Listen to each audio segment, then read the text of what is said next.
The train groaned into Elk Hollow like a dying beast, its whistle a mournful cry against the thunder. Rain, thick and relentless, hammered the Wyoming high country, turning the town's only street into a river of mud. When the carriage door slid open, she was the only one to stumble out. Clara clutched a small, waterlogged carpet bag, her other hand holding together the ripped bodice of what had once been a fine silk wedding gown. Now, it was a ruin of lace and mud, its ivory fabric stained with the grime of 1,000 miles and torn at the hem from a frantic scramble through brush and wire. Her hair, once pinned in an elegant coil, clung to her pale cheeks in wet, dark strands. The town watched her. Faces peered from the steamy windows of the saloon, from behind the neatly stacked goods in the general store, from the covered porch of the land office. They were hard faces, weathered by wind and work, and their eyes held the deep-seated suspicion of all folks who lived on the edge of nowhere. Newcomers meant trouble, and a woman arriving alone in a shredded wedding dress during a thunderstorm was the kind of trouble that stuck. The sheriff, a stout man named Jebediah Stone with a drooping mustache that seemed to pull his entire face into a permanent frown, met her on the platform. He did not offer a hand or a word of welcome. He just stood there, letting the rain drip from the brim of his hat, his gaze traveling from her bare, mud-caked feet to her haunted eyes.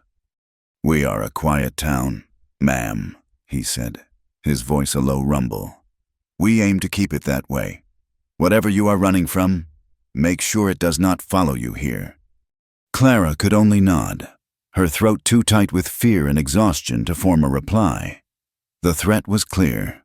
She was on notice. She found lodging at the far end of town, a rickety boarding house run by a widow named Mrs. Gable, whose face seemed carved from sour wood. The room was small, with a lumpy mattress, a cracked water basin, and a window that rattled with every gust of wind. It smelled of damp and regret. $1 a week, in advance," the woman said, her hand outstretched.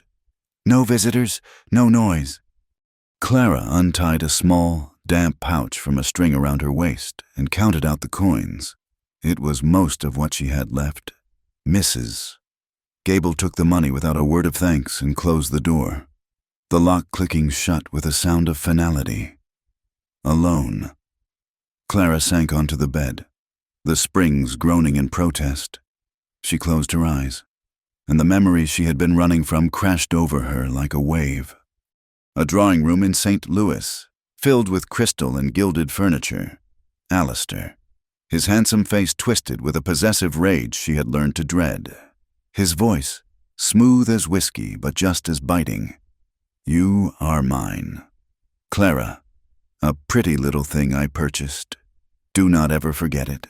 His fingers, tightening around her wrist, the snap of bone a small, sickening sound in the opulent silence, the sharp, metallic taste of blood in her mouth. She remembered the terror that gave her strength, the desperate climb out a second-story window while he bellowed for his men, the wedding dress catching on a rose trellis, tearing as she pulled herself free. She shuddered, pulling herself back to the cold, damp room in Elk Hollow. He would send men. Alistair always got what he believed he owned, and he believed he owned her. For the next few days, Clara tried to find work. She walked the muddy street, her one good dress now clean but plain, her face scrubbed and her hair braided tight. She offered to do laundry, but the women looked at her soft hands and the ghost of fine living in her posture and turned her away.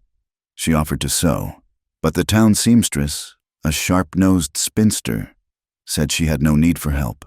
She even walked to the saloon, the thought of it turning her stomach, and asked the barkeep if he needed anyone to clean. He looked her up and down with a greasy smile that made her skin crawl. "I might have work for a girl like you," he'd said, his eyes lingering on her chest, "but not the kind that involves a mop." She had fled, her cheeks burning with shame.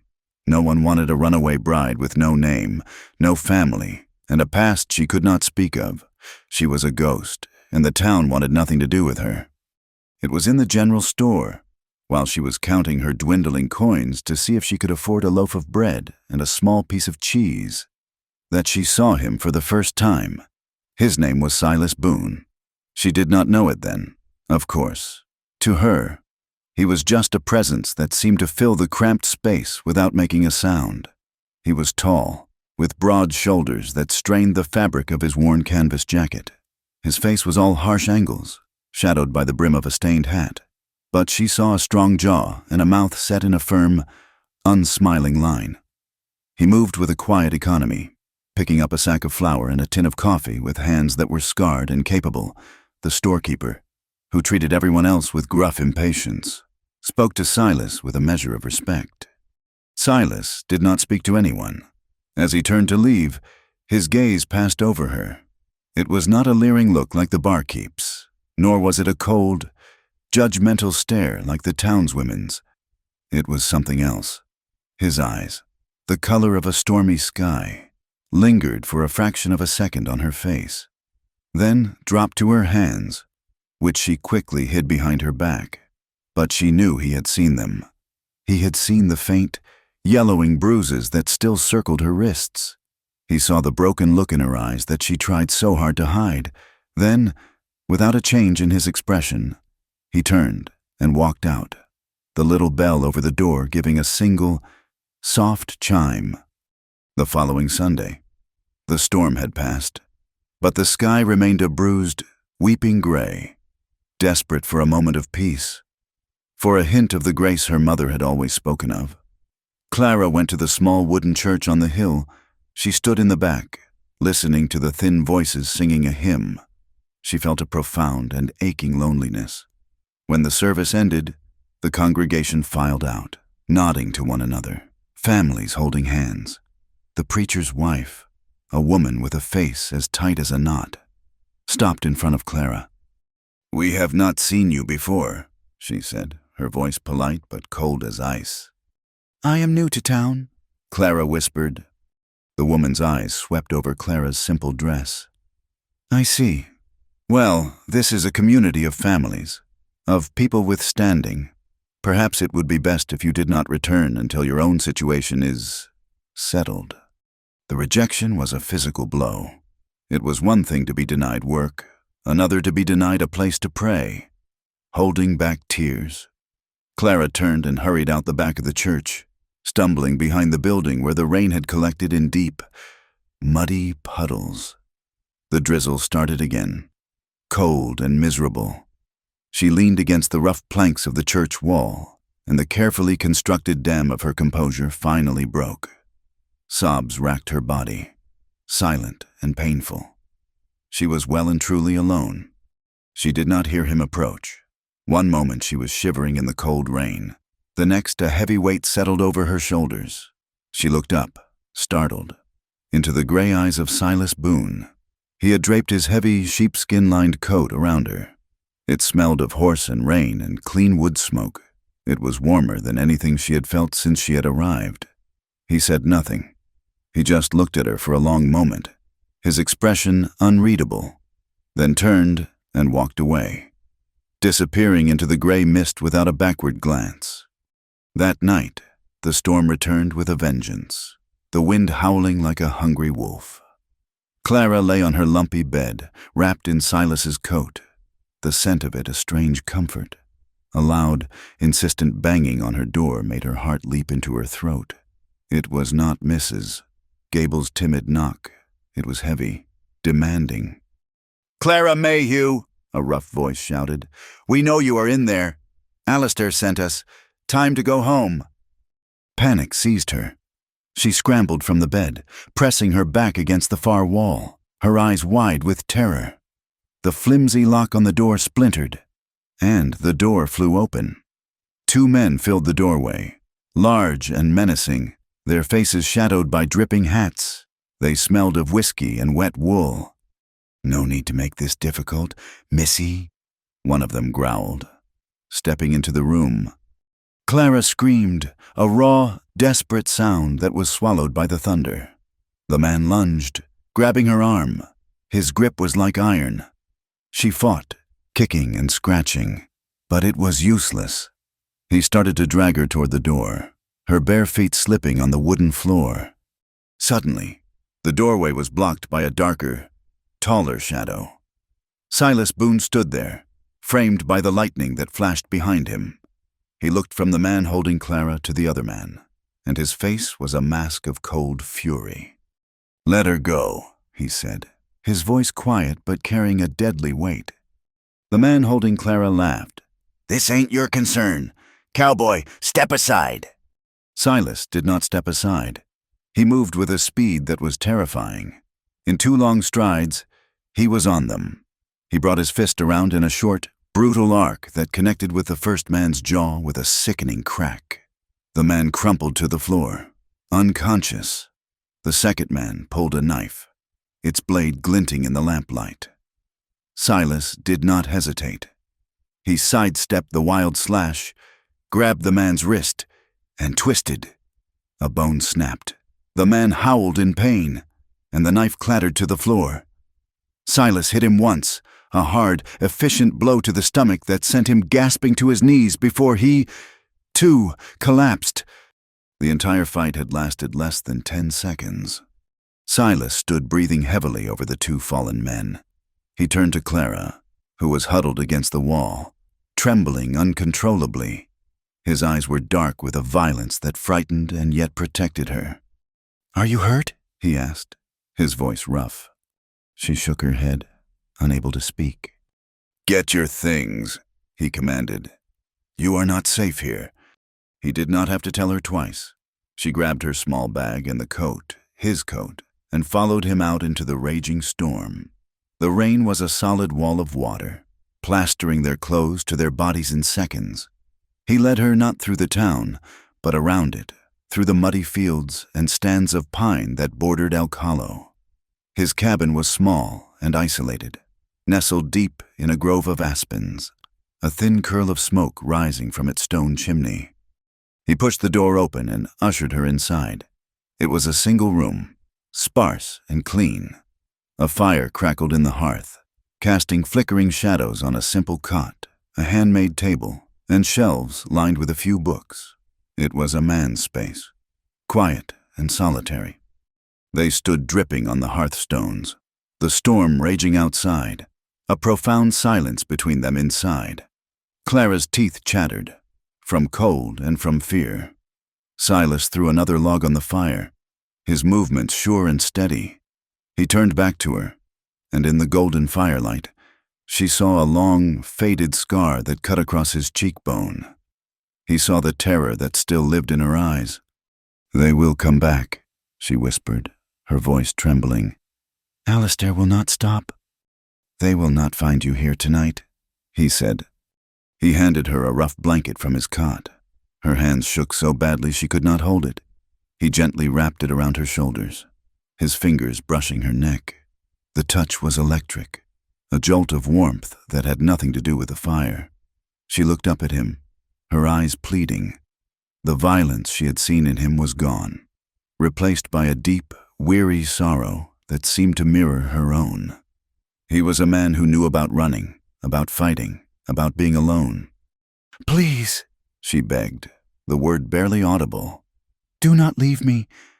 He looked down at her rain-soaked hair, her bruised face, the vulnerability in her gaze. Something broke in his carefully constructed walls.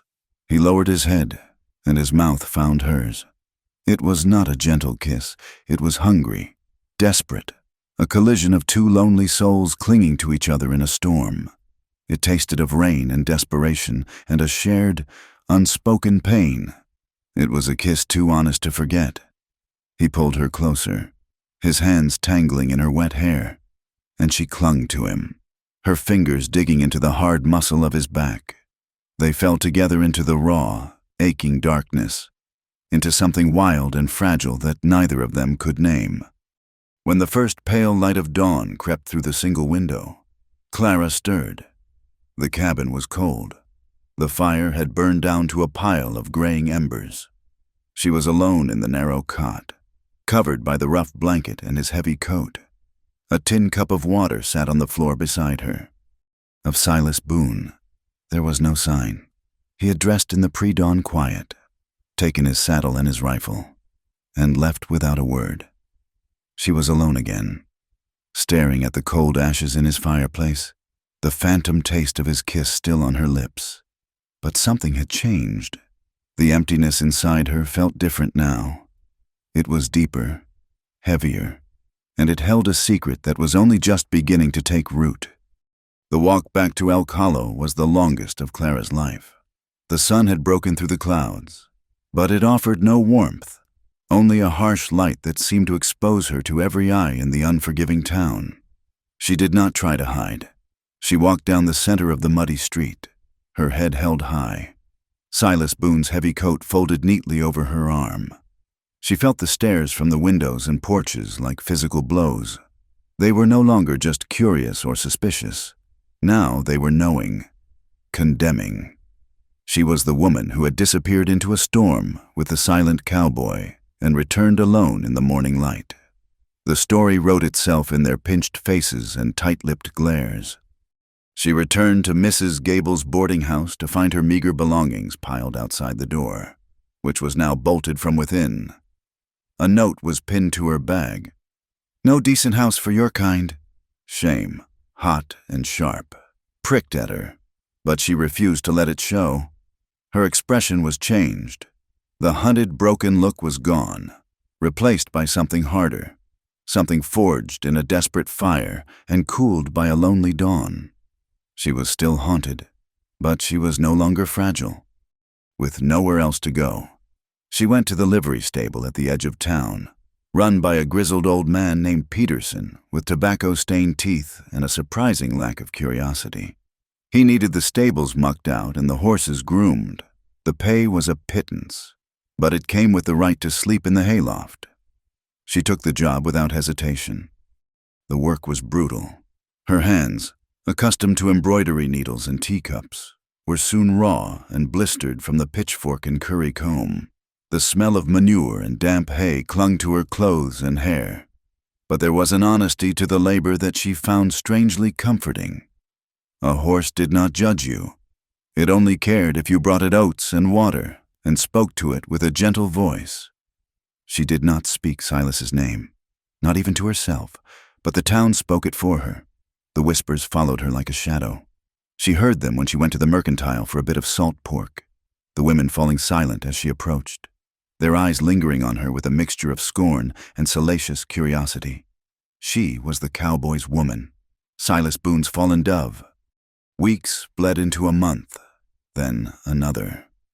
The sharp mountain autumn began its slow surrender to the biting cold of winter. Clara had settled into a grim routine of work, sleep, and a solitude so profound it was like a constant companion. And then the sickness began.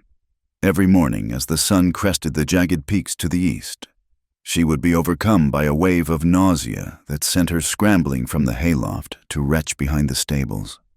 At first, she told herself it was the poor food, the exhaustion. But as the days passed, a deeper, more terrifying certainty took root in her heart. A secret knowledge that had been planted that night in the storm. There was an old midwife in town, Martha, who lived in a small cabin by the creek. She was a woman who had seen the beginning and end of many lives and was not easily shocked. Clara went to her one evening, her dwindling coins clutched in her hand. Martha looked at her, her gaze sharp and knowing, and asked a few quiet questions. She felt Clara's belly with her gnarled, gentle hands.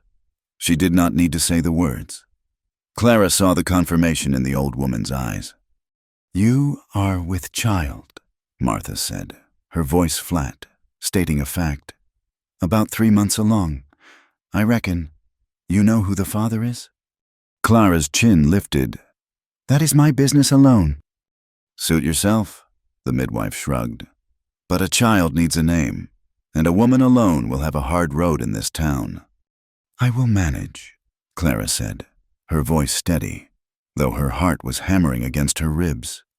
She insisted on keeping the child.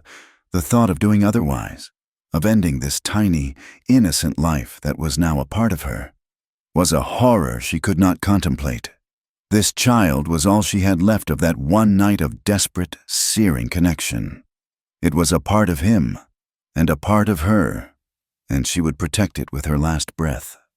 The news, as all news did in Elk Hollow, traveled fast. It was no longer a matter of whispers and speculation. Her condition, still invisible to most, was now a known fact. A scandal to be dissected over sewing circles and whiskey glasses. The preacher's wife, Mrs. Miller, saw it as her Christian duty to intervene. She cornered Clara outside the general store, her face a mask of righteous indignation. "I warned you," she hissed, her voice low and venomous. "I told you this was a town for decent folk. You have brought your sin here, and now it grows within you like a sickness." Clara stood her ground, her gaze unwavering. "My child is not a sin, Madam." "You will leave Elk Hollow," Mrs. Miller commanded. "We will not have a harlot and her bastard child in our midst. It will corrupt the moral fiber of this community." "I have nowhere to go," Clara said, her voice quiet but firm. "And I will not be driven out. I pay for what I need, and I do no one any harm." "You do us all harm with your very presence," the woman retorted, her voice rising. "You are a disgrace." Clara simply turned and walked away, leaving the preacher's wife sputtering in her wake. But the confrontation left her trembling.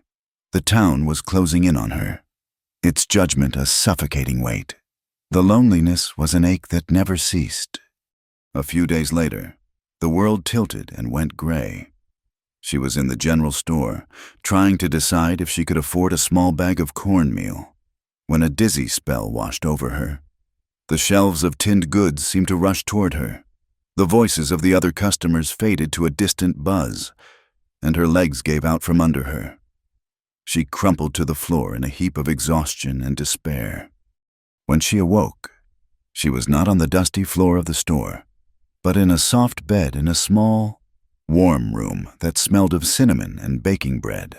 A woman with kind, crinkled eyes and silver-streaked hair was dabbing her forehead with a cool, damp cloth.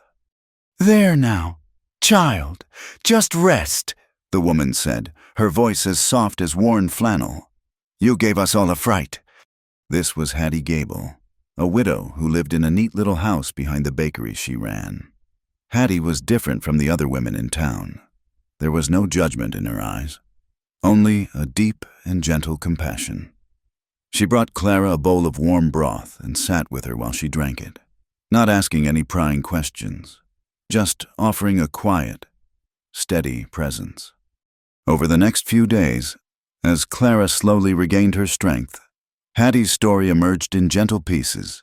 She had been married to a good man, a baker, who had died of a fever 5 years prior. They had a son, a bright, happy boy named Samuel, who had been taken by the same sickness a week later. Hattie's grief was a quiet, settled thing, a part of her like the flower that dusted her hands. "I see the way they look at you," Hattie said one afternoon as they sat by the fire. "This town is full of people who think righteousness is the same as being hard. They are wrong." She looked at Clara, and for the first time, Clara felt truly seen. A child is a blessing. No matter how it comes into this world, my Samuel was my whole world. In Hattie's quiet kitchen, Clara found a refuge. She began to help, at first with small things, like mending Hattie's aprons and sweeping the floor. Then Hattie taught her how to knead bread, how to mix the batter for spice cakes, how to crimp the edges of an apple pie. Clara's hands, once soft and then calloused, found a new purpose. They worked together, selling their baked goods to the townsfolk and, more often, to the ranchers and cowboys who passed through on their way to or from the high country. These men were less concerned with town gossip and more interested in a hot slice of pie. One afternoon, a young ranch hand, one of Silas Boone's old crew, stopped by for a loaf of bread. He was a talkative boy, full of news from the range. "Heard from Silas?" Hattie asked casually. The boy shook his head. "Not a word. Last I heard, he rode north after the cattle drive. Said he might head up to Montana, maybe even Canada. Sounded like he wasn't planning on coming back. A shame. He was a good man to ride for. Clara, who had been wrapping a cake in wax paper, froze. Her hand stilled. Her breath caught in her throat. He was not coming back. The small, secret flicker of hope she had not even allowed herself to acknowledge was extinguished, leaving a cold, dark void. She kept her back to the boy, blinking furiously against the sudden sting of tears, and did not turn around until she heard the bell on the door jingle his departure. That night, in the small, safe room Hattie had given her, she opened the wooden chest at the foot of her bed. Inside, folded carefully, was Silas's heavy, sheepskin-lined coat. She lifted it out, burying her face in its collar. It still held his scent, faint traces of wood smoke, leather, and the wild, clean smell of the mountains. She held it to her chest and wept. Silent, heartbroken sobs for the man who had saved her, for the man who had touched her soul, for the man who had left her to face the consequences of their desperate, shared moment alone. As the weeks turned into winter, her body began to change. Her belly swelled, a gentle, undeniable curve that she could no longer hide beneath a loose apron.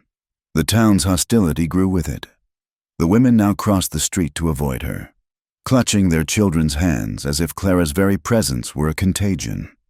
The men were worse.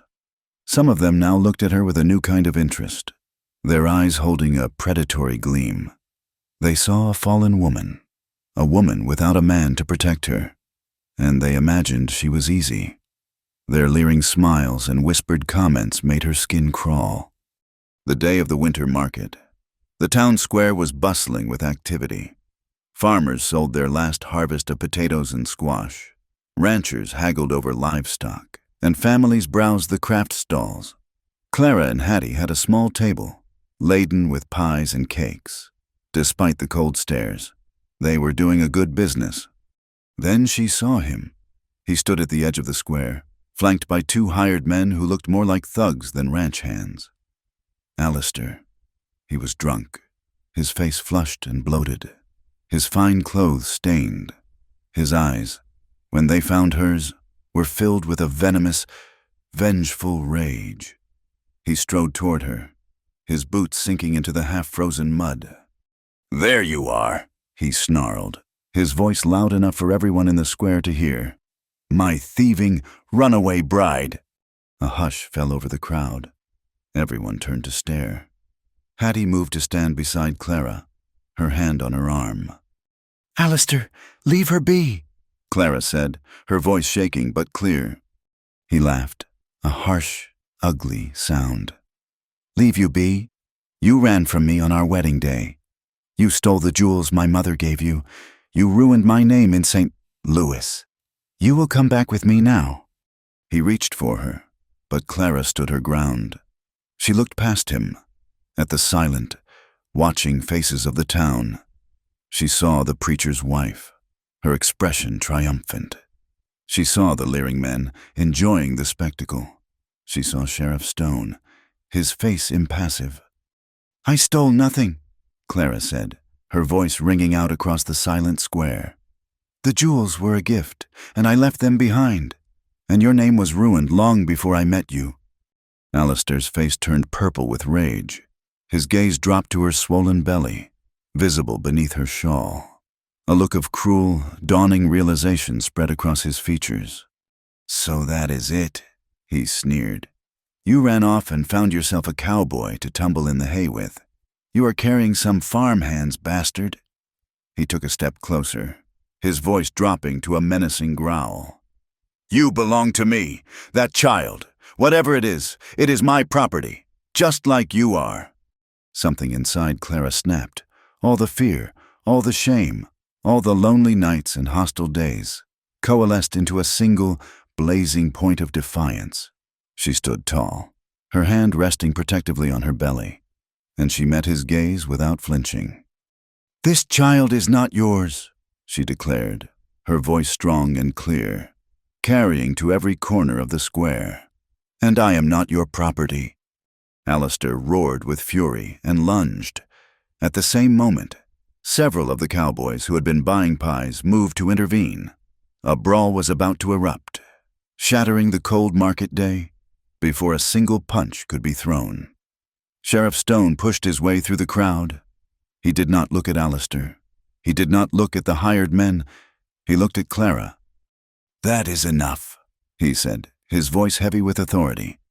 "Clara Mayhew, you are under arrest for disturbing the peace." He grabbed her arm, his grip firm. "I am doing this to calm the situation."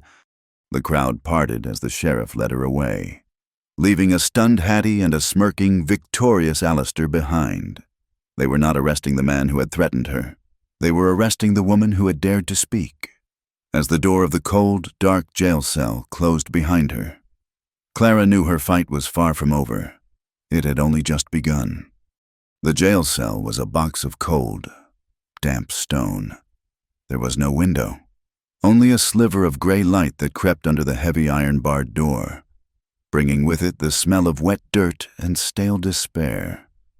A thin, moth-eaten blanket was all Clara had against the chill that seeped from the floor, a cold that had nothing to do with the winter air outside. It was the cold of absolute abandonment. She had been arrested for being a victim. She had been punished for speaking the truth. And the man who had shared his fire and his body with her was a ghost, a rumor heading north, never to return. She did not weep. The tears had frozen somewhere deep inside her, leaving only a hard, aching lump in her chest.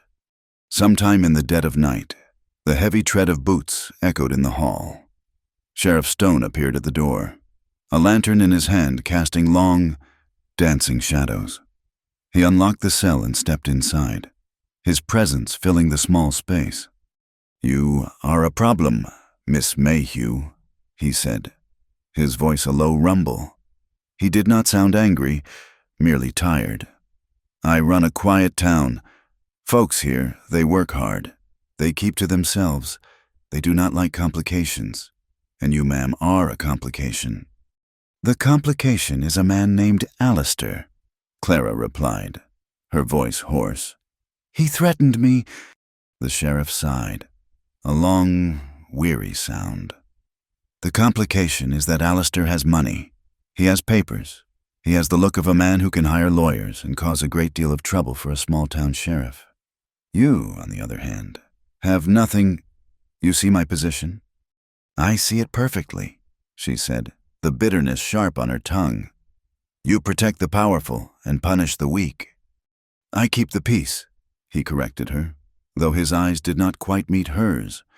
"And your presence here is a breach of that peace. When morning comes, you will leave Elk Hollow. I suggest you walk west. Keep walking until you find a town big enough to get lost in. Do not come back." He placed a small cloth bundle on the floor. "Some bread and cheese. It is the best I can do." He turned and left, the key turning in the lock with a sound of grim finality. The next morning, Hattie arrived, her face etched with worry. She had brought a warm shawl and a flask of hot tea, which she passed through the bars. "Jebediah, you cannot do this," she pleaded with the sheriff, who stood impassively in his office. "The girl has done nothing wrong. She is with child. To cast her out in this weather is a death sentence." "My mind is made up, Hattie," Sheriff Stone said, his voice leaving no room for argument. "Alistair and his men left town this morning, but he made it clear he would be back. I want her gone before he returns. It is for the best." Hattie's protests were useless. She was a kind woman, respected for her baking, but she held no power. She could only watch, her face a mask of helpless fury. As the sheriff led Clara from the cell, he did not put her in heavy shackles, but he clamped a single, cold iron manacle around each of her wrists, the short chain between them a symbol of her disgrace. He was making an example of her. He forced her to walk through the center of town. The sky overhead was the color of a fresh bruise, and a biting wind swept down from the mountains, promising a storm. The townsfolk stopped to watch. Some averted their eyes, a flicker of shame on their faces. Others stared openly. their expressions a mixture of morbid curiosity and smug satisfaction. The preacher's wife, Mrs. Miller, stood on the porch of the mercantile, her arms crossed, a look of grim vindication on her face. To them, this was justice. The fallen woman was being cast out. Clara kept her eyes fixed on the muddy road ahead, each clink of the short chain a fresh stab of humiliation. They reached the edge of town, where the last shabby building gave way to the vast, unforgiving wilderness. The sheriff stopped and produced a key. "This is as far as I go," he said. It was then that they heard it, the steady, rhythmic beat of a horse's hooves approaching at a determined pace. A rider emerged from the swirling gray mist. He was tall in the saddle, his form slumped with a bone-deep weariness. He was covered in the dust of a long journey, and a fresh, ragged scar stood out against the weathered skin of his jaw. As he drew closer, a collective gasp rippled through the small crowd of onlookers who had followed to watch the final act of the drama. It was Silas Boone. His stormy gray eyes took in the scene in an instant. The sheriff, the small crowd, and Clara, standing alone, her wrists chained, her face pale but defiant. A muscle tightened in his jaw, and the weariness in his expression was consumed by a cold, dangerous fire. He swung down from his horse before it had even come to a complete stop, his movements economical and precise. He walked directly to the sheriff, his gaze never leaving the man's face. "What is the meaning of this?" Silas asked, his voice deceptively quiet. "This is official town business. Boone," the sheriff said, puffing out his chest. "It does not concern you." "She is in chains," Silas stated, the words like chips of ice. "That concerns me. Take them off." "She caused a disturbance. There is a fine," the sheriff blustered, trying to maintain his authority. Silas did not argue. He reached into a leather pouch on his belt, pulled out a handful of silver dollars, and threw them onto the ground at the sheriff's feet. They landed in the mud with a dull splash of sound. "There is your fine," he said, his voice flat. "Now give me the key." Sheriff Stone hesitated for a moment. Then, seeing the look in Silas's eyes, he sullenly handed over the key. Silas walked to Clara, who had been watching the exchange as if in a dream. He took the key, and his large, calloused fingers were surprisingly gentle as he unlocked the manacles. They fell away from her wrists, leaving angry red marks on her skin. He took her arm, his touch firm and steady, and helped her onto his horse. Then he swung up behind her, his body a solid wall of warmth against her back. Without a backward glance at the stunned and silent town, he turned the horse and rode back the way he had come, toward the shelter of the whispering aspens. The ride to his cabin was silent, the only sounds the creak of the saddle leather and the rising moan of the wind. When they arrived, he helped her down and led her inside. He immediately set about rebuilding the fire, his movements tense and efficient.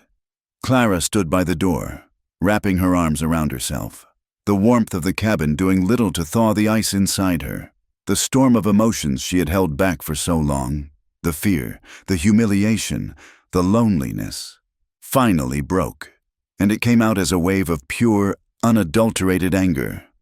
"Where were you?" she demanded, her voice shaking. "You ride off into the dawn without a word, without a backward glance. You leave me to face them all alone. Did you know what they would say? What they would think?" Silas stopped his work at the hearth and slowly straightened up, turning to face her. His face was a grim mask, the new scar on his jaw standing out starkly in the firelight. "Yes," he said, his voice low and rough. "I knew." "You knew?" she cried, incredulous. "You knew, and you left me anyway?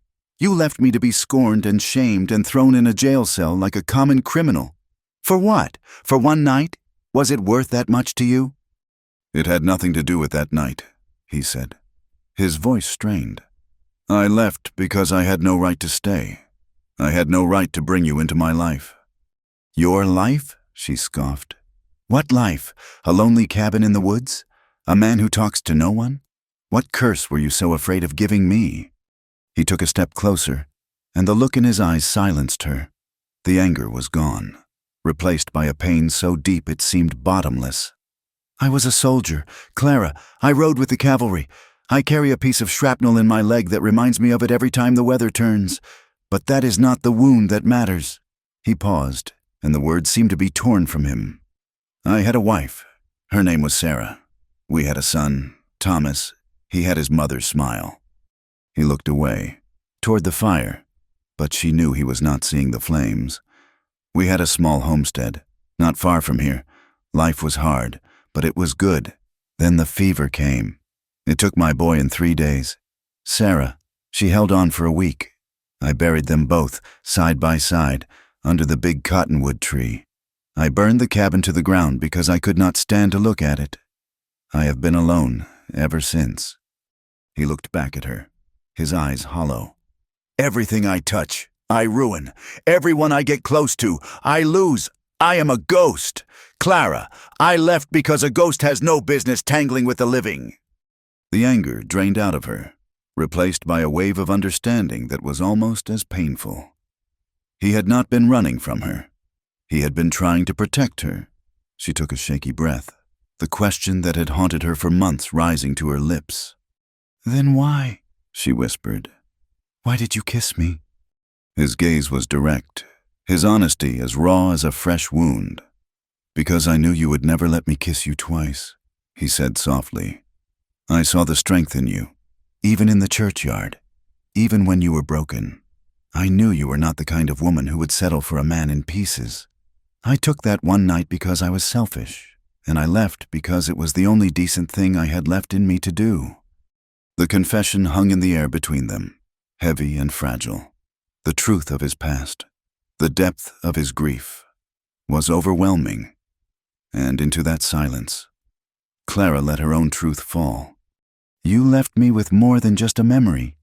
Silas, she said, her voice barely audible. Her hand went to her belly, a gesture that was both protective and revealing. I am carrying your child. The impact of her words was devastating.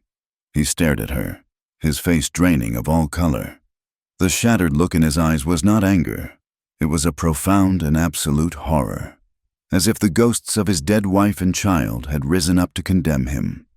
He stumbled back a step, his hand bracing against the stone of the hearth as if for support. He looked like a man who had just been dealt a mortal blow. The storm broke outside, the wind and rain lashing against the small cabin. Inside, an even greater storm raged in the silence between them. There were no more words to be said. He moved to one corner of the cabin, sinking onto a low stool, his head in his hands. Clara retreated to the cot in the other corner, pulling a blanket around her. They spent the night as two separate islands of misery in the same small room. The unspoken truth of the new life between them, a chasm they did not know how to cross. Neither of them slept. In the cold, gray light of morning, Clara knew what she had to do. She had survived Alistair. She had survived the town. She could survive this. She folded the blanket neatly and stood up. Silas looked at her, his face ravaged by the sleepless night. I am leaving, she said, her voice flat and devoid of emotion. I appreciate you getting me out of that jail cell, but I do not want your pity, and I will not be your penance for a wife and child you lost. This baby is my responsibility. I will raise it myself. She turned and walked to the door. Clara, wait, he called, his voice rough with despair. But she did not wait. She stepped out into the cold, clean air and began the walk back to town. She did not want a man haunted by ghosts. She wanted love, or she would have nothing at all. He followed her. She heard his footsteps on the path behind her, but she did not turn around. She walked straight to Hattie's small house. Hattie opened the door, her face flooding with relief when she saw Clara, and then clouding with confusion when she saw Silas standing 10 feet behind her. Clara walked into the warm, cinnamon-scented kitchen. Silas stopped at the doorway, unwilling to cross the threshold. You cannot do this alone, he said, his voice raw. "Watch me," she retorted, turning to face him. "You think you are the only one who has lost everything? You think you are the only one who is scared? You ran, I stayed, I fought." "I came back," he shot back, his guilt and desperation warring in his face. "I came back for you. You came back to a problem you created. Stop it, both of you!" Hattie's voice cut through their argument like a sharp knife. They both fell silent, turning to look at the older woman. She stood with her hands on her hips, her kind face set in stern lines. "I have listened to enough. You are a pair of fools, spooked as wild horses." She looked at Silas. "You lost a family. It is a tragedy no man should bear, but you are letting that grief turn you to stone. A stone cannot be a father." Then she turned to Clara. "And you have a spine of steel, child. But steel can shatter if it does not bend. Pride is a cold bedfellow, and it will not keep a baby warm at night." Hattie looked from one to the other, her gaze softening. "You are not broken," she said, her voice gentle now. "You are just scared, but that fear will not raise a child. Love will, forgiveness will. Now stop shouting at each other and start talking." Her words hung in the air, a simple, profound truth. Clara looked at Silas, standing broken in the doorway, and for the first time, she saw past her own hurt to the depth of his. He was not a monster who had abandoned her. He was a man who had already lost one family and was terrified of losing another. "One night," Clara said softly, her voice barely a whisper, "go back to your cabin. I will come tonight. We will talk. Just for one night." Silas looked at her, a flicker of something fragile and hopeful in his exhausted eyes. He nodded once, a sharp, jerky motion. Then he turned and walked away, a man heading back to a lonely cabin that now held the fate of them all. When Clara arrived at the cabin as dusk was settling, the promised storm was already gathering in the west, painting the sky in the shades of bruised purple and angry gray. The wind had a new, sharper bite, and it whipped strands of hair across her face as she knocked on the heavy wooden door. Silas opened it immediately, as if he had been standing there waiting. The interior was warm, glowing with firelight, and the air was thick with the rich, comforting scent of freshly brewed coffee. He had cleaned the small space meticulously. The cot was neatly made, the floor was swept, and 2 tin cups sat on the small table next to the hearth. He looked at her, his expression guarded, his stormy eyes filled with 1,000 questions he did not know how to ask. "Thank you for coming," he said, his voice a low rumble. She stepped inside, pulling off her shawl and handing it to him. Their fingers brushed, a brief, electric touch that made them both flinch as if from a static charge. For a long while, they just stood in the charged silence, the only sounds the crackle of the fire and the rising howl of the wind outside. He poured 2 cups of coffee, black and strong, and handed one to her. She wrapped her cold hands around the warm tin, grateful for the anchor it provided. They sat at the small table, not looking at each other, but staring into the dancing flames.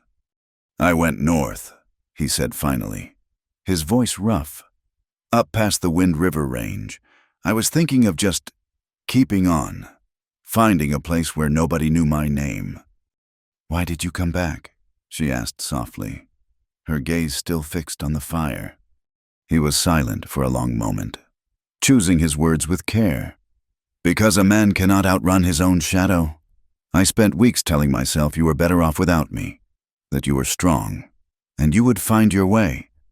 I told myself you would forget me, that it was just one night, a moment of madness in a storm."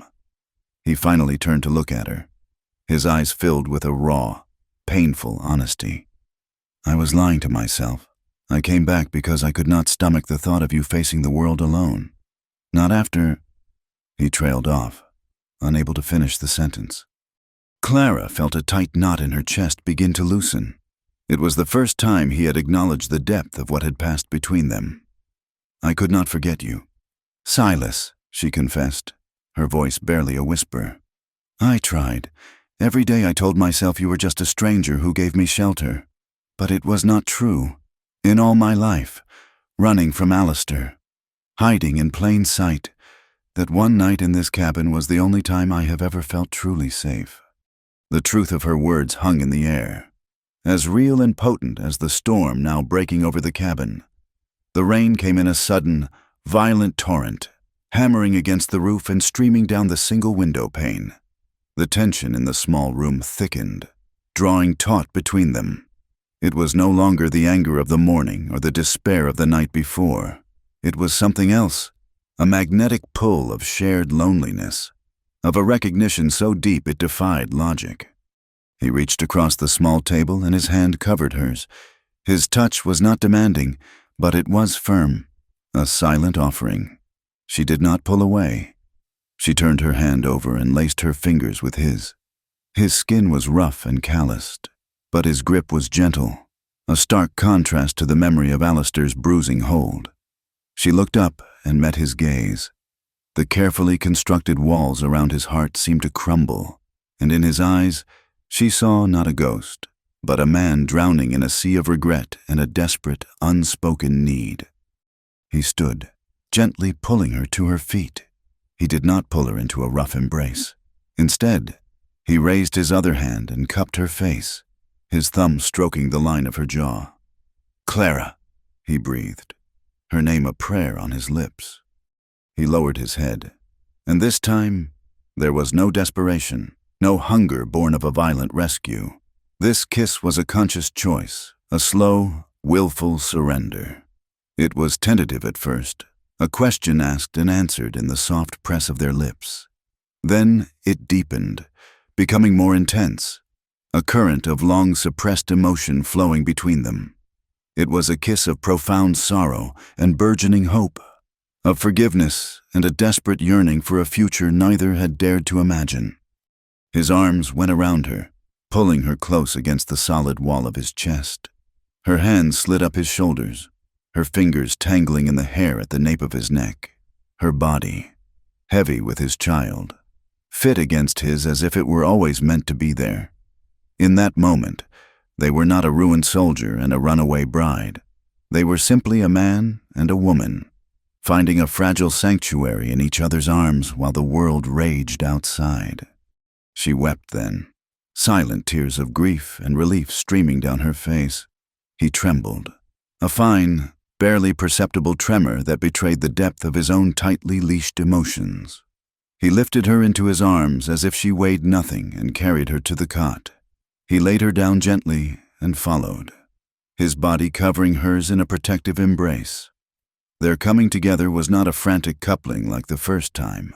It was a slow, deliberate act of healing, an unspoken language of need and comfort, of two broken souls trying to piece each other back together in the dark. Both of them surrendered, not to passion, but to the overwhelming, terrifying, and beautiful possibility of a shared dawn. In the quiet aftermath, as the storm outside softened to a steady, rhythmic drumming on the roof, they lay tangled in the blankets, the fire casting a warm, golden glow over their skin. "Clara?" Silas whispered into her hair, his voice thick with emotion. "Will you be my wife?" He shifted, propping himself up on an elbow so he could look into her eyes.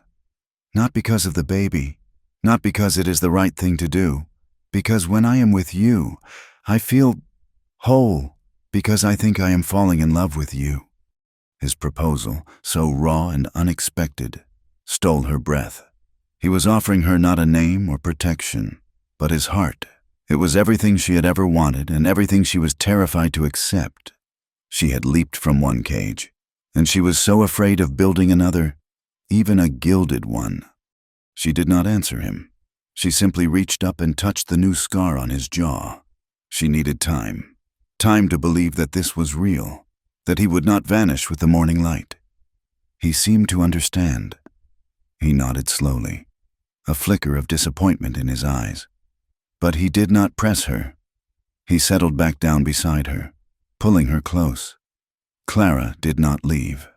She stayed, listening to the steady beat of his heart beneath her ear. And for the first time in a very long time, she slept without dreaming of running. The next morning, the world was washed clean. The sun shone in a brilliant blue sky, and the air smelled of wet earth and pine. Life had to continue. After a silent breakfast of coffee and skillet-fried bacon, Clara saw Silas heading out with an axe and a bundle of wire. "The storm took down a section of the east fence," he said. "I will help," she replied, not as a question, but as a statement. They worked together under the crisp winter sun. He dug the post holes, his powerful shoulders straining with the effort. She helped him set the new posts, her hands bracing the wood while he tamped the earth around them. They stretched the wire, their movements falling into a natural, easy rhythm. It was simple, mundane work, but it felt significant. They were not just repairing a fence, they were building something, a small, fragile patch of normalcy in their chaotic lives. But their fragile peace could not last. When Silas rode into town for supplies a few days later, he returned with a grim set to his jaw. "The town is talking," he said, his voice flat as he unloaded a sack of flour. "They saw you leave with me. Now they are calling you the girl in the cabin." He hesitated, his back still to her. "They are calling the baby a bastard." Clara flinched, but she did not let the hurt show. "Let them talk. Their words cannot harm us." "Words are just the beginning," he said, turning to face her, his eyes dark with worry. "Sheriff Stone rode out to meet me on the trail. He wanted to give me a warning. Alistair is back, and this time, he did not come with hired thugs. He came with legal documents." A cold dread washed over Clara, more chilling than any winter wind. Alistair was not a man to accept defeat. He was a spider, and if his first web was torn, he would simply spin another, stronger and more intricate. They did not have to wait long. The next afternoon, 2 riders approached the cabin. One was Alistair, his face smug and triumphant. The other was a stranger, a tall, stern-faced man wearing a badge that glinted in the sun. It was not a local badge. It was the star of a United States Marshal. "Silas Boone!" the Marshal called out, his voice carrying the weight of federal authority. Silas stepped out onto the porch, Clara right behind him, her hand resting on his arm. "I am Silas Boone," he said. "You are accused of theft of property and interfering with a legal contract," the Marshal said, his eyes cold and impartial. He then looked at Clara. "And you, ma'am. Clara Mayhew are accused of fraud and breach of a marriage contract. This gentleman, Mr. Alistair Finch, has filed formal charges." Alistair smirked. "I told you that you were my property. Clara, and you, Cowboy, you stole what was mine." "She is not a horse to be owned," Silas growled, taking a step forward. "That is for the circuit judge to decide," the Marshal said, holding up a hand. "A trial will be convened in Elk Hollow in 3 days' time. You are both ordered to be present. If you are not, a warrant will be issued for your arrest." The Marshal turned his horse and rode away, leaving Alistair to savor his victory for a moment longer before following. The threat was no longer one of brute force, but of law and paper, a weapon far more dangerous in the hands of a wealthy, connected man. "We could run," Silas said, his voice a low whisper as he watched them disappear. "We could be over the mountains before they even miss us." Clara turned to him, her expression resolute. Her hand went to her belly, a firm, protective gesture. "No," she said, her voice clear and strong. "I have been running my whole life, from him, from my past. I will not run anymore. We will stay. We will fight." A new light entered Silas's eyes as he looked at her, a fierce pride that burned away his fear. He nodded. "We fight." They spent the next 2 days preparing for a battle they had no right to win. Silas rode to the county seat, spending one of his few remaining gold eagles to get copies of every land deed and business filing connected to Alistair's name in the territory. He spent the long nights poring over them by lamplight, searching for a weakness, a discrepancy, anything he could use. Clara, meanwhile, went to the one person she knew she could trust. She told Hattie everything, the violence, the possessiveness, the terror of her life with Alistair in St. Louis. Hattie listened, her kind face hardening with a cold anger. "Men like that leave a trail of broken lives," Hattie said, her voice grim. "He mentioned you ruined his name in St. Louis. He must have enemies there, people who know his true nature." Hattie, who corresponded with a cousin in Missouri, promised to write a letter, to ask questions. It was a long shot, but it was something. The day before the trial, as Silas was trying to make sense of a confusing shipping manifest, a rider came from town with an urgent message. It was from Hattie. He rode to her bakery immediately. She met him at the back door, her eyes shining with a grim triumph. She pressed a thick packet of letters into his hand. They were bound with a faded pink ribbon. "My cousin is a friend of a woman who used to be a maid in the Finch household," Hattie explained, her voice a hushed whisper. "These belong to Alistair's first wife. She died a few years ago. Everyone said it was a sickness of the lungs. These letters tell a different story." Silas took the letters back to the cabin. He and Clara sat at the table and read them together.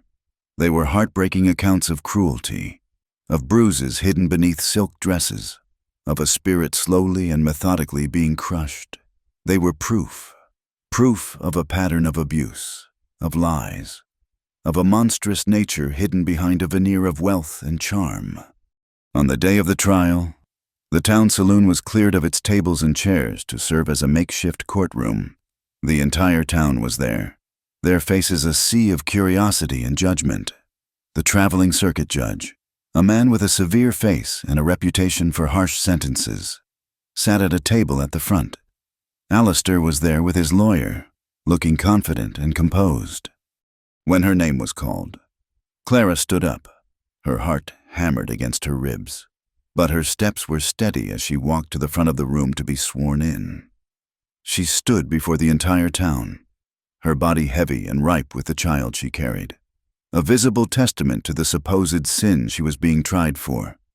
She took a deep breath, met the cold, hard stare of the judge, and prepared to tell her story one last time. This time, she would not be silenced. The air in the saloon was thick and suffocating, heavy with the smells of unwashed bodies, stale beer, and the palpable tension of a public spectacle. Every seat was taken, and men stood 3 deep along the back wall, their faces a mixture of grim curiosity and morbid excitement. This was better than a traveling show. This was a real-life drama, a scandal laid bare for all to see. When Clara's name was called, a hush fell over the room. She rose from the hard bench where she sat beside Hattie, her movements deliberate and slow. She did not look at the crowd. She did not look at Alistair, who sat beside his slick city lawyer, a confident smirk playing on his lips. She looked only at the path her feet took on the dusty floorboards. She placed her left hand on the offered Bible, her right hand raised, and her voice, when she spoke the oath, was clear and steady, a small, solid thing in the charged silence. Alistair's lawyer, a man named Sterling, began the questioning. He was smooth and condescending, his voice dripping with false sympathy. "Miss Mayhew," he began, "is it not true that you were engaged to be married to my client, Mr. Alistair Finch, a respected businessman from St. Louis?" "It is true that a marriage was arranged," Clara replied, her gaze fixed on the judge. "And is it not true that on the very morning of your wedding, you fled his home, taking with you a number of valuable family heirlooms, including a diamond necklace and a set of pearl earrings?" "I took nothing that was not my own personal property," she said. "I left the jewels he considered his family's on the dressing table." Sterling paced before her. "So, you admit you fled, a rather dramatic act for a young bride. Why such a sudden change of heart? Was it, perhaps, that you had already set your sights on a more rustic adventure? A dalliance with a rough-hewn cowboy. For instance? A few men in the back snickered. Alistair leaned back in his chair, enjoying the performance. I fled, Clara said, her voice dropping, pulling the focus of the entire room toward her. Because the night before our wedding, Mr. Finch became displeased with the way I had arranged the flowers for the chapel. He informed me that an obedient wife does not make such decisions without her husband's approval. She paused, letting the silence stretch. He then took my arm and twisted it behind my back until I knelt before him. He held me there and told me that from that moment forward, I was his to command, his to discipline, and his to break, if he so chose. A murmur went through the crowd. This was not the story they had expected. "These are outrageous and hysterical accusations," Sterling sputtered. "You have no proof of such a thing." "Oh, but I do," Clara said softly. She slowly pushed up the sleeve of her simple woolen dress, revealing her left wrist. In the dim light of the saloon, the faint, discolored mark was still visible, a slight thickening of the bone where it had been broken months before. He told me the snap was the sound of my will breaking, but he was wrong. It was the sound of my chains breaking. She then looked directly at the crowd, her eyes moving from one stunned face to the next. "You see me as a fallen woman, a sinner. You whisper about my child, but you do not know what it is to live in a gilded cage where every word is a threat and every touch is a claim of ownership. I have a scar on my scalp, hidden by my hair, from a silver-backed brush he threw when his breakfast was cold. I have another on my shoulder blade from where he pushed me into the corner of a marble mantelpiece because I spoke to a guest at a party for too long." She named every scar, her voice never rising, never breaking. It was a calm, chilling litany of casual cruelty. The smirks had vanished from the faces in the crowd. The women looked on with a dawning horror, some exchanging uneasy glances with their own husbands. The men shifted uncomfortably. Even Sheriff Stone looked down at his hands, his face grim.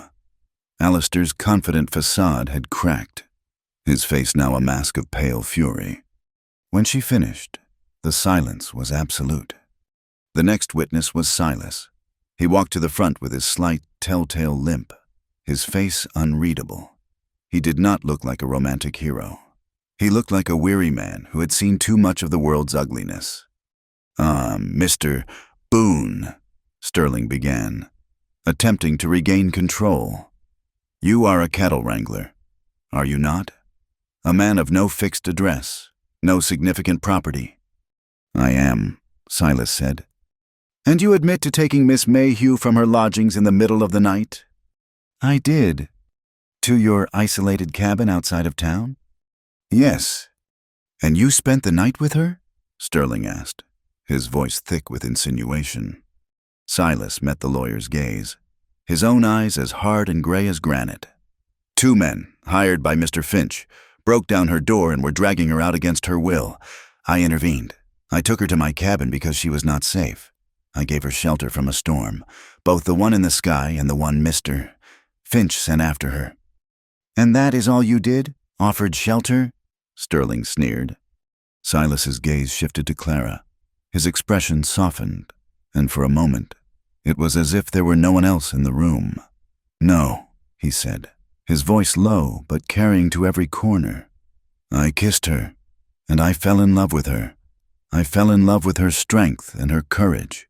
Things a man like your client would never understand because he seeks to crush them in others." He looked at the judge. "I was a fool to leave her. It was my fear that made me run, not my lack of feeling. I was afraid of bringing more trouble into her life, and I was afraid of feeling anything at all after losing my own family. I was wrong to leave, but my feelings for her are the truest thing I have known in years." Alistair leaped to his feet. "This is a farce, a pathetic sentimental story concocted by a whore and a half-broken vagrant. She is mine. The contract was signed." "That is enough. Mr. Finch," the judge said, his voice sharp as a whip crack. Alistair reluctantly sat down, fuming. It was then that Silas, acting as his own counsel, produced the packet of letters tied with the faded pink ribbon. "Your Honor," he said, his voice steady, "I would like to present letters written by Mr. Finch's first wife, Eleanor Finch, to her cousin in Missouri, the woman who died, so it was said, of a sickness of the lungs." Sterling objected, but the judge, his curiosity piqued, waved him to silence. He took the letters and began to read. The room was so quiet that the sound of the judge turning a page was like a gunshot. His face, already severe, grew darker with every line he read.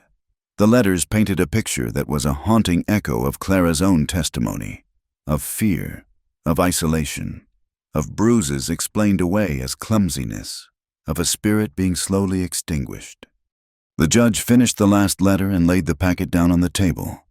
He took off his spectacles and polished them slowly, deliberately.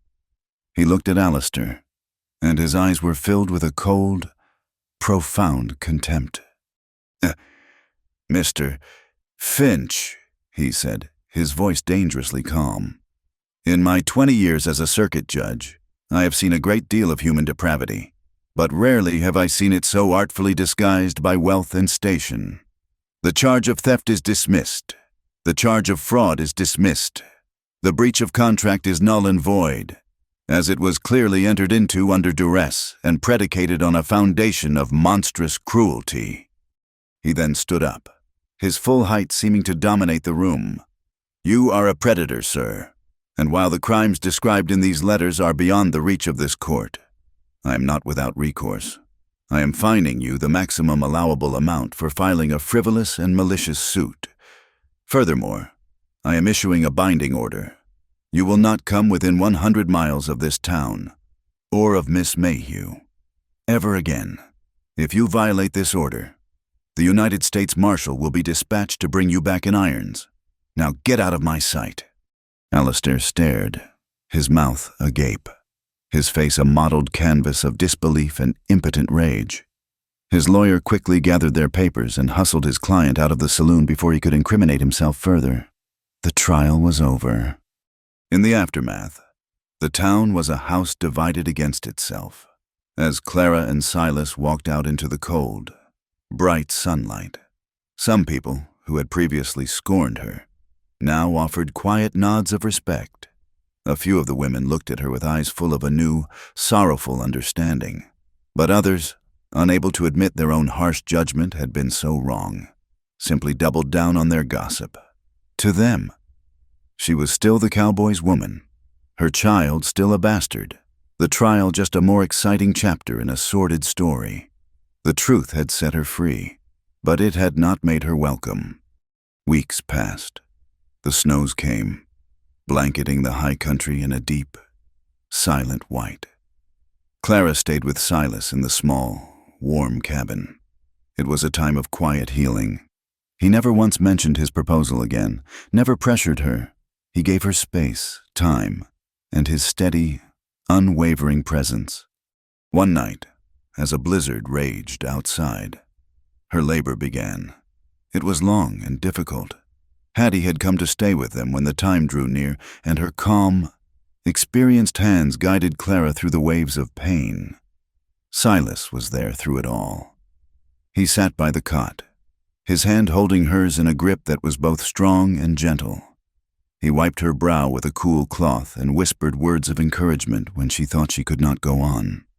In the darkest hour, just before the dawn, a new cry filled the small cabin, thin but fierce. It was a girl, small and perfect, with a dusting of dark hair and eyes the color of a stormy sky. Hattie cleaned the infant and wrapped her in a soft blanket, placing her in Clara's arms. Clara looked down at her daughter, and a wave of love so fierce and overwhelming washed away all the pain, all the fear, all the loneliness of the past year. She looked up at Silas, who was gazing at the child, his face a study in awe and disbelief. A single tear traced a path through the dust on his cheek. "What will you name her?" Hattie asked softly. Clara looked at Silas, and then back at the tiny, precious life in her arms. "Hope," she whispered. Her name is Hope." The days that followed were filled with a kind of quiet, fragile magic. Silas, the silent, solitary cowboy, was utterly captivated by his daughter. He spent hours just watching her sleep. With his large, calloused hands, he carved a cradle from a piece of fine, smooth pine. It was a simple thing, but it was sturdy and beautiful. And he had carved a single, 5-petaled wild rose into the headboard. Hattie was a constant, loving presence, watching over the child like the grandmother she never had the chance to be, bringing broth and freshly baked bread, and filling the cabin with her gentle, cheerful spirit. One afternoon, there was a tentative knock on the door. When Silas opened it, they were surprised to see the preacher's wife, Mrs. Miller, standing on the porch, her face pale and pinched. She was not the same righteous, condemning woman from the church steps. She looked smaller, older, and deeply humbled. "May I come in?" she asked, her voice trembling slightly. Clara, holding Hope, nodded. Mrs. Miller stepped inside, her eyes immediately falling on the baby. Her stern facade crumpled. I came to apologize," she said, the words coming in a rush. "I was wrong, so very wrong. I let my pride and my fear make me cruel. I judged you when I should have offered you Christian charity. I had a sister once. She was in a situation much like your own. My father cast her out. We never saw her again." Her voice broke. "When I heard your testimony, I saw my sister's face. Can you ever forgive me?" Clara looked at the broken woman before her, and she felt not anger, but a profound pity. "There is nothing to forgive," she said softly, slowly, tentatively. Clara began to trust again. She learned the rhythm of Silas's quiet moods, the way a small smile would touch his lips when he watched her with their daughter. He learned the sound of her quiet humming as she rocked the cradle, a sound that filled the empty spaces in his soul. They were a family, in all but name, living in a small bubble of peace while the world outside remained uncertain. One night, months later, the spring rains came, a gentle, steady drumming on the roof that washed the last of the snow from the high meadows. Hope was asleep in her cradle.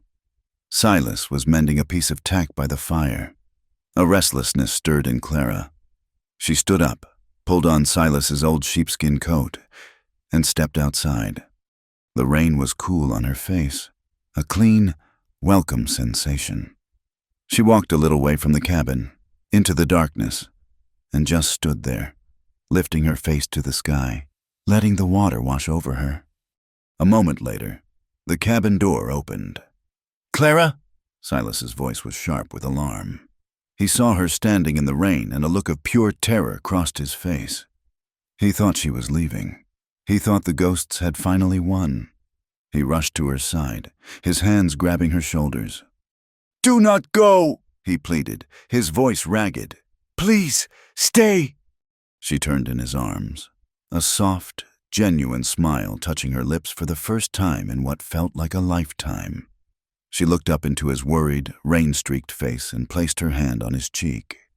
"The first time you kissed me," she said, her voice clear and strong above the sound of the rain.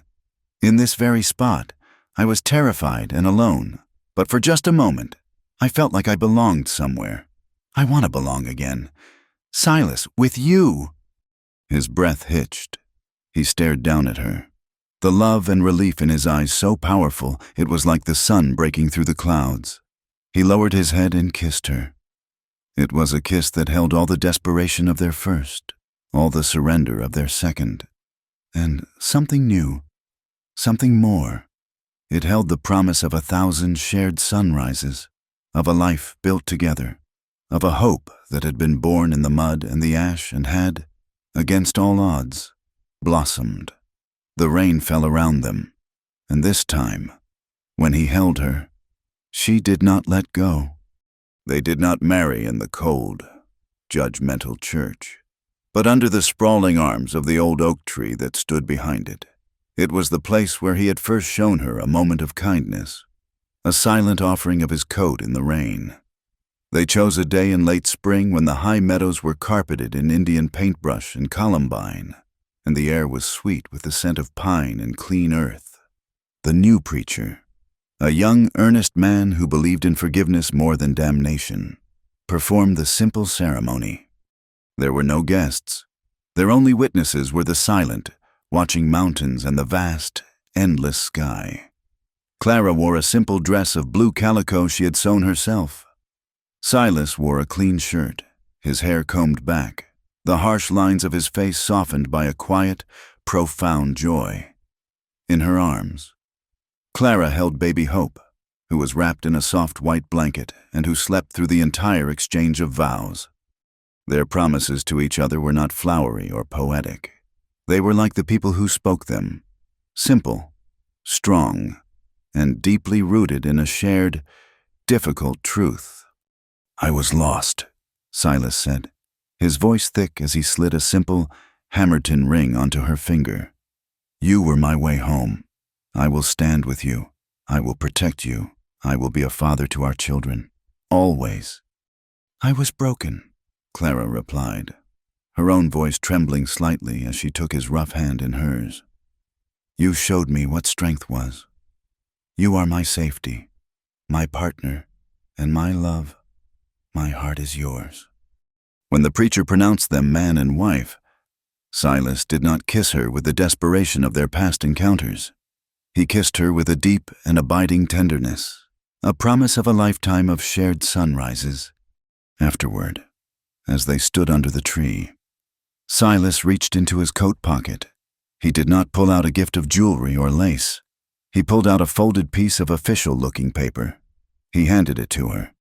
It was a deed, properly filed and recorded at the county seat. On it, in the clerk's neat, formal script, it named the owners of the 160 acres that comprised his homestead, Silas Boone and Clara Boone. Clara stared at the document, her vision blurring with tears. It was not a gift. It was a declaration, after a lifetime of being considered property, of being bartered and owned. This single piece of paper was the most profound expression of love she could imagine. It declared her his equal. She looked up at him, her heart too full for words, and he simply nodded, understanding everything she could not say. Life in the West did not magically become easy. It was still a place of brutal winters and scorching summers, of sudden sickness and the constant, grinding work of survival. The land was hard, and it demanded a price in sweat and blood for every small victory. But they faced it together. When a late blizzard threatened their small herd of cattle, they worked side by side for 2 days without sleep, driving the animals into the sheltered canyon. When a fever swept through the valley, they nursed each other in little hope with a quiet, focused desperation born of old. Painful memories. They were a team, their movements and thoughts so attuned to one another that they often worked in a comfortable, easy silence, each knowing what the other needed. Clara's story, and the quiet strength with which she now carried herself, had not gone unnoticed. Her transformation from a frightened runaway to a respected homesteader became a quiet legend in the scattered cabins and ranches of the high country.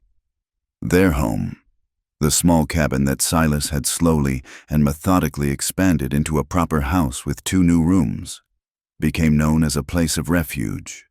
One evening, a young girl, barely 16, appeared at their door, her face bruised and her eyes wide with terror.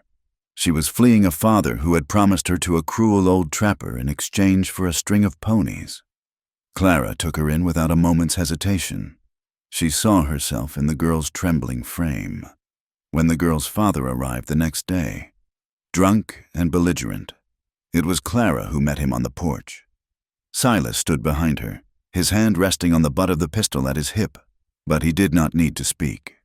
Clara's voice was as cold and sharp as a shard of ice. She spoke of the law, of the new marshal in town, and of the things a community would not tolerate. The man, accustomed to ruling through fear, found himself facing a woman who was utterly without it.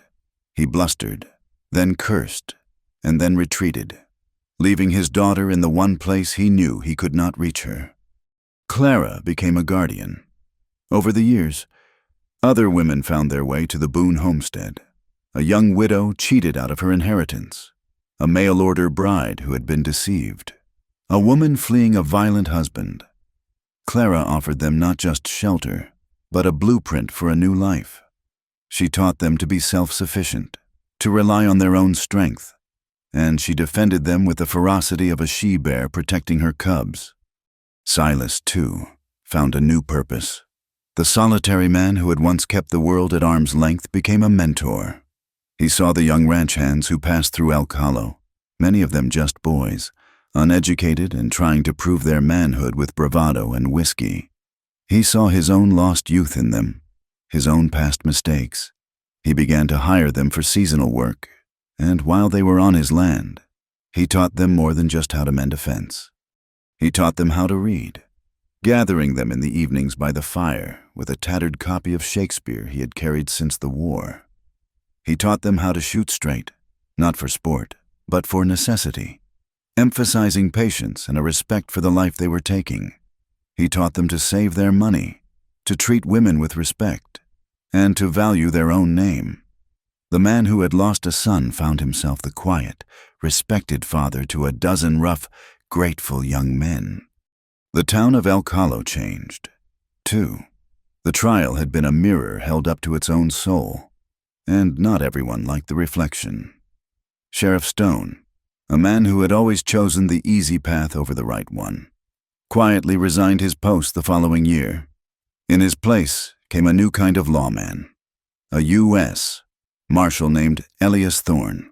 He was a fair man, quiet and observant, who believed justice was not a matter of convenience or wealth. He made it a point to ride out to the Boone homestead not long after he arrived, not to investigate, but to pay his respects. He recognized in Silas and Clara two people who were forging their own, truer form of justice in the wilderness. Years passed, flowing like the seasons. Hope grew from a baby into a girl, and then into a young woman on the cusp of her own life. She had her father's quiet, watchful eyes and her mother's fierce, compassionate heart. She was a child of the high country, strong and curious, equally at home mending a torn dress or helping her father track a stray calf. She filled the house with questions and laughter, the living, breathing embodiment of the name she had been given. On the evening of their 10th wedding anniversary, the cabin was quiet. Hope, now a young lady, was spending the week in town with Hattie, learning the finer points of running a business. The air was filled with the scent of a roasting chicken and the steady, gentle rhythm of an early summer rain pattering against the roof. After they had eaten, Silas took Clara's hand and pulled her to her feet in the middle of the room. There was no music, save for the whisper of the rain and the crackle of the fire. He put his arms around her waist, and she rested her head on his shoulder, and they began to dance, a slow, swaying circle in the warm firelight. They had danced like this 1,000 times over the years. It was their own private ritual, a silent conversation of love and contentment. 10 years, Silas whispered into her hair, his voice thick with an emotion he still rarely showed. Sometimes I cannot believe it. He pulled back slightly to look into her eyes. I was nothing before you came here, just a ghost rattling around in an empty house. Just a cowboy with a broken past. He swallowed hard. You made me a man. Clara. Clara smiled, a slow, beautiful smile that reached deep into her eyes. She raised a hand to his cheek, the skin now weathered with more lines, his hair showing streaks of gray at the temples. You were never nothing, Silas, she replied softly. You were just lost. I was lost, too. She leaned in and kissed him gently. I have something to tell you. She took his large, calloused hand and placed it on her belly. Hope is going to have a brother or a sister, she said. He stared at her, his eyes widening. The fear that had once shattered him at this news was gone, replaced by a wave of pure, unadulterated joy that made his whole face light up. He let out a soft laugh, a sound of pure wonder, and swept her up into an embrace that lifted her off her feet. He was not afraid of ghosts anymore. He was a man firmly rooted in the life they had built. He set her down, his hands still framing her face. "You kissed me in the rain," she whispered, her own eyes shining with tears of happiness. "And even after you were gone, I never stopped hoping you would come back." Later that night, long after the fire had burned down to glowing embers, Clara felt that old, familiar restlessness. She rose from their bed and walked to the door, opening it to the soft, steady rain. It was the same sound, the same scent, the same feeling on her skin that had defined so much of her life. The storm that had brought her here, the rain she had wept in, the downpour she had been kissed in, the gentle shower she had been married in. She stepped out onto the porch, not in fear or desperation, but in peace. She tilted her head back, closing her eyes, and let the cool, cleansing water wash over her face. A moment later, she felt the familiar warmth of Silas's arms wrapping around her from behind, his chin resting on her shoulder. They stood there together for a long time, listening to the music of the rain on their roof, the sound of their life, of their love, of their hope. Clara opened her eyes, looked out into the soft gray darkness, and smiled. Thank you for listening to our story. Please comment where you are listening from so we can all connect. Subscribe to our From Wild West channel, and be sure to share your thoughts in English.